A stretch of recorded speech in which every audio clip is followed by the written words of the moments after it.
Karawang sebagai salah satu kota di pesisir utara Jawa Barat selama bertahun-tahun telah dikenal sebagai lumbung beras nasional. Namun sebenarnya prestasi kota ini tidak sekadar sebagai penghasil beras semata. Pada zaman Perang Kemerdekaan, kota ini mengukir sejarah ketika sekelompok pemuda mendesak Soekarno untuk segera memproklamasikan kemerdekaan Republik Indonesia dengan membawa Soekarno ke Rengas Dengklok. Dan hasilnya, sehari setelah peristiwa tersebut Soekarno segera memproklamasikan kemerdekaan Indonesia tanggal 17 Agustus tahun 1945. Kini rumah ketika Soekarno pernah diungsikan tersebut masih dapat ditemukan tidak jauh dari Pasar Rengas Dengklok. Dalam perkembangannya ternyata Karawang juga menyimpan potensi sumber daya arkeologi yang sangat besar sejak masa prasejarah klasik sampai masa Islam tumbuh dan berkembang di Jawa Barat. Dua situs dari masa klasik yakni Batu Jaya dan Cibuaya, sampai saat ini setidaknya memiliki 30 buah lokasi yang diduga merupakan bangunan candi dari masa Kerajaan Tarumanagara sampai Sunda. Satu jumlah yang belum tertandingi oleh daerah lain di Jawa Barat dan tentu tidak berlebihan jika Karawang mendapat julukan sebagai lumbung candi di Jawa Barat. Situs Batu Jaya secara administratif terletak di dua wilayah desa, yaitu Desa Segaran, Kecamatan Batu Jaya dan Desa Telaga Jaya, Kecamatan Pakis Jaya di Kabupaten Karawang, Jawa Barat. Luas situs Batu Jaya ini diperkirakan sekitar 5 km persegi. Situs ini terletak di tengah-tengah daerah pesawahan dan sebagian di dekat pemukiman penduduk dan tidak berada jauh dari garis pantai utara Jawa Barat, pantai ujung Karawang. Batu Jaya kurang lebih terletak 6 km dari pesisir utara dan sekitar 500 meter di utara Citarum.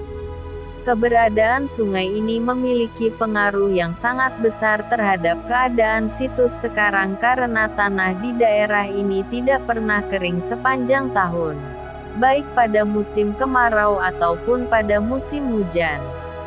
Lokasi percandian ini jika ditempuh menggunakan kendaraan sendiri dan datang dari Jakarta, dapat dicapai dengan mengambil jalan tol Cikampek, keluar di gerbang tol Karawang Barat dan mengambil jurusan Rengas Dengklok.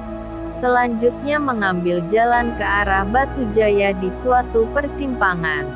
Walaupun jika ditarik garis lurus hanya berjarak sekitar 50 km dari Jakarta, waktu tempuh dapat mencapai 3 jam karena kondisi jalan yang ada.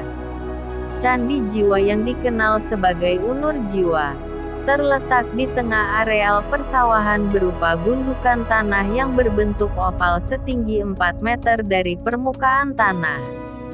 Bangunan yang berukuran 19 kali 19 meter dengan tinggi 4,7 meter ini tidak mempunyai tangga masuk dan di bagian permukaan atas terdapat susunan bata yang melingkar dengan garis tengah sekitar 6 meter yang diduga merupakan susunan dari bentuk stupa.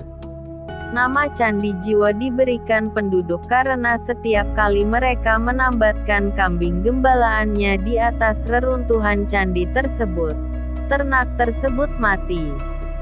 Candi yang ditemukan di situs ini seperti Candi Jiwa. Struktur bagian atasnya menunjukkan bentuk seperti bunga padma, bunga teratai. Pada bagian tengahnya terdapat dena struktur melingkar yang sepertinya adalah bekas stupa atau lapik patung Buddha. Pada candi ini tidak ditemukan tangga, sehingga wujudnya mirip dengan stupa atau arca Buddha di atas bunga teratai yang sedang berbunga mekar dan terapung di atas air. Bentuk seperti ini adalah unik dan belum pernah ditemukan di Indonesia. Ketika umat Buddha melakukan ritual di tempat ini mereka mengitari Candi Jiwa seturut dengan perputaran arah jarum jam. Bangunan Candi Jiwa tidak terbuat dari batu, namun dari lempengan-lempengan batu bata. Pada masa lampau, masyarakat membuat batu bata dengan menggunakan kayu sebagai media bakarnya. Itulah yang membedakan batu bata pada masa lampau yang lebih terlihat gosong dibandingkan dengan batu-batu masa sekarang yang dibakar menggunakan oven. Walaupun suhu bakaran kedua-duanya berkisar 45 derajat Celcius. Dan yang menjadi keunikan, batu bata di daerah Batu Jaya itu berukuran sangat besar dibandingkan dengan ukuran batu bata di daerah Jakarta dan sekitarnya.